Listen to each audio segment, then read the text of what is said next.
Parliament വളപ്പിൽ വെച്ച് രാജ്യസഭാ chairman Jagdeep ധൻഖറിനെ Trinamool Congress MP അനുകരിച്ചതിനെ ചൊല്ലിയുള്ള വിവാദം ആയുധമാക്കാൻ ഇറങ്ങിത്തിരിച്ച BJP നാണം കെട്ടിരിക്കുകയാണ്. BJPയുടെ അതേ ആയുധം വെച്ച് തന്നെ കോൺഗ്രസ് തിരിച്ചടിച്ചിരിക്കുകയാണ്.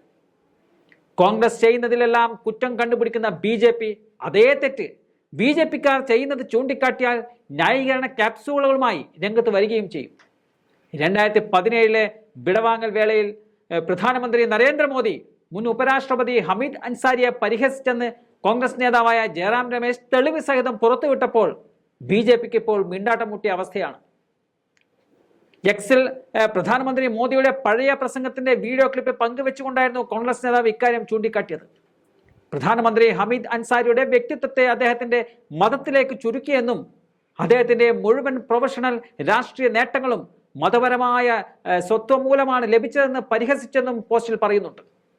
തൃണമൂൽ കോൺഗ്രസ് MP കല്യാൺ ബാനർജിയാണ് പ്രതിപക്ഷ MPമാരുടെ പ്രതിഷേധത്തിനിടെ രാജ്യസഭാ ചെയർമാൻ കൂടിയായ ധൻഖറിനെ അനുകരിച്ചത്. അത് വലിയ വിവാദമാക്കി മാറ്റിയിരുന്നു BJP. പാർലമെന്റ് ലൈബ്രറി ഓഡിറ്റോറിയത്തിൽ വൈകുന്നേരം വിടവാങ്ങൽ ചടങ്ങിലും പ്രധാനമന്ത്രി ഇത് ആവർത്തിച്ചതായും പറയുന്നുണ്ട്. ഭരണഘടനാ അധികാരികൾക്ക് നേരെയുള്ള അധിക്ഷേപങ്ങളെക്കുറിച്ച് സംസാരിക്കുന്ന ഒരു പ്രധാനമന്ത്രിയും അദ്ദേഹത്തിന്റെ മേളക്കാരും കപട വിശ്വാസികളും അവസരവാദികളുമാണെന്നും പറയുന്നുണ്ട്. ഇപ്പോൾ ഉയരുന്ന മിമിക്രി വിവാദം 143 MPമാരെ പാർലമെന്റിൽ നിന്നും ജനാധിപത്യ വിരുദ്ധമായി സസ്പെൻഡ് ചെയ്തതിൽ നിന്നും ഡിസംബർ 13 പാർലമെന്റ് സുരക്ഷാ ലംഘനത്തിൽ നിന്നും ശ്രദ്ധ തിരിക്കാനുള്ള തികച്ചും ദയനീയമായ ശ്രമമാണെന്നും കോൺഗ്രസ് നേതാക്കൾ ആരോപിക്കുന്നുണ്ട്. തൃണമൂൽ കോൺഗ്രസ് MP കല്യാൺ ബാനർജി പാർലമെന്റിന് പുറത്ത് ജഗ്ദീപ് ധൻഖറിനെ അനുകരിച്ചതാണ് വിവാദമായത്. ഇത് രാഹുൽ ഗാന്ധി ഫോണിൽ പകർത്തിയിരുന്നു. ലോക്സഭയിൽ നിന്നും രാജ്യസഭയിൽ നിന്നും അംഗങ്ങളെ കൂട്ടത്തോടെ സസ്പെൻഡ് ചെയ്തതിനെതിരെ പാർലമെന്റിന് പുറത്ത് പ്രതിഷേധിച്ച പ്രതിപക്ഷ അംഗങ്ങളിൽ ഈ സംഭവം ചിരി പടർത്തുകയും ചെയ്തിരുന്നു. ഈ വീഡിയോ മാധ്യമങ്ങളിൽ പ്രചരിച്ചതോടെയാണ് BJP ആയുധമാക്കി രംഗത്ത് വന്നിരിക്കുന്നത്. ഇതോടെ തൃണമൂൽ MPക്കെതിരെ ഡൽഹിയിലെ പോലീസ് സ്റ്റേഷനിൽ പരാതി നൽകിയെന്നതും ശ്രദ്ധേയമാണ്. ഇതിനു പിന്നാലെ മിമിക്രി വിവാദത്തിൽ ചോദ്യങ്ങളുമായി കോൺഗ്രസ് നേതാവ് രാഹുൽ ഗാന്ധിയും രംഗത്തെത്തുകയും ചെയ്തിട്ടുണ്ട്.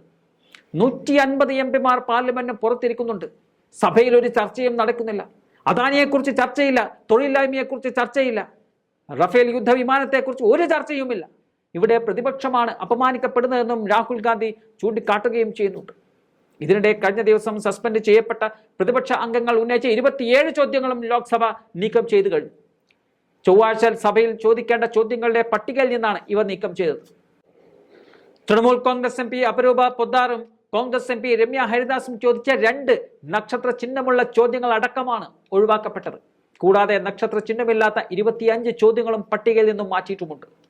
നക്ഷത്ര ചിഹ്നമിട്ട ചോദ്യങ്ങൾക്ക് മന്ത്രിമാർ വാക്കാലുള്ള മറുപടിയും നക്ഷത്രമിടാത്ത ചോദ്യങ്ങൾക്ക് രേഖാമൂലമുള്ള മറുപടിയും നൽകുന്നതാണ് പാർലമെന്റിലെ പതിവ്.